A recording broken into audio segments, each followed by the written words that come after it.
Hey gang, how's it going? So it's time to dye my hair with Clairol Flare Me and turn their heads red. So I will see you tomorrow when it's all done.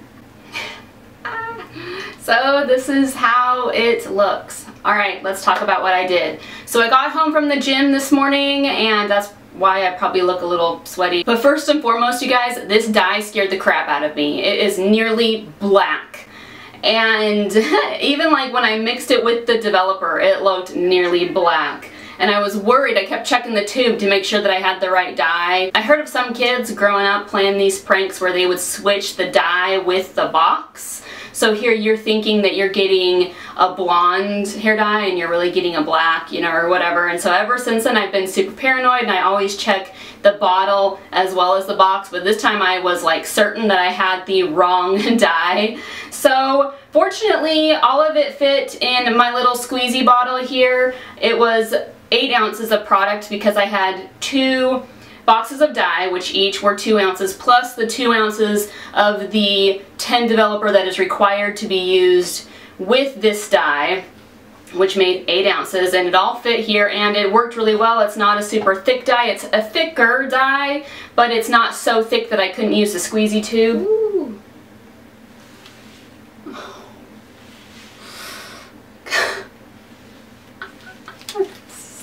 So I got it everywhere on my hair and I felt like I got it everywhere else in the bathroom. I don't know if it's because this is a darker dye or what, but it was like everywhere. It looked like a murder scene.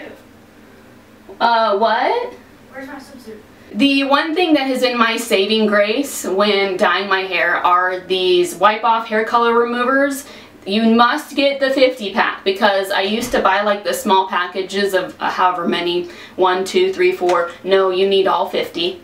I have no idea what is in these wipes. Magic. That's all I can say because they take off the dye off of everything. Works better than anything else that I've ever used to remove dye. So I use this not only for my skin to get it off of my skin, but also like on my counters. I left the hair dye in for 30 minutes as was requested, and I noticed that as it sat in my hair, the dye lightened a bit, so that gave me a little bit more hope because I seriously thought I was gonna end up with like some deep burgundy color.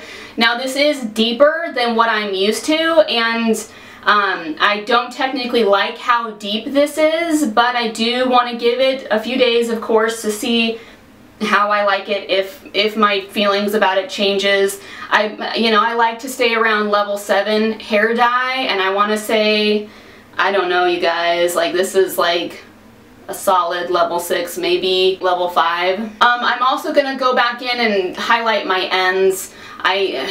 This having one color all around kind of drives me nuts, and there are some spots where I didn't saturate as well either, which is my fault. It's completely my fault. You know, if I just highlight my ends, then it won't matter that I have some spots missing. But you can definitely like see a difference between, let me see if I can show you, where like my hair was blonde, because I don't know if you can, yeah, where it's like this is my like the hair dyed color, and then like right here you can see the bleached ends. I do love this strawberry look. I think it's a very pretty look, and I think it will fade really pretty as well. Maybe do that rose gold like I wanted to achieve with that Brave Red shampoo and conditioner. So I left it in for 30 minutes, cleaned up everything because it seriously looked like a murder scene. It looked like I had cuts all over my face and all over my arm. I washed it out, and after I washed it out, my hair felt very, what's the word? Like it felt very dirty, grimy, I guess you could say, and felt like straw.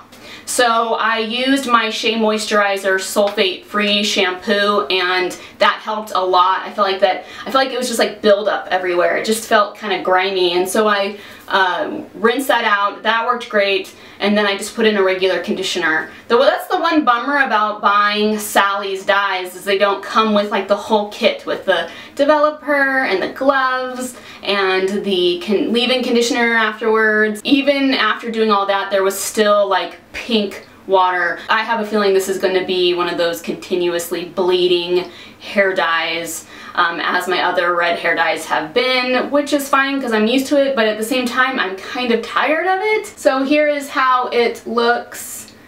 I will be doing my How Long Does This Hair Dye Last series so that you guys can follow along to see how long this dye lasts, and give it a real test to see how well it works. I won't be using any red shampoos or conditioners this time around. I thought about maybe using the last of my Brave Red, so maybe I'll use that in my next wash actually, just to use it up because I have it. So if you have any questions or comments, let me know what you think about this color down below. Thank you all so much for watching. Y'all have a good day. I'll catch you on the flip. Bye guys.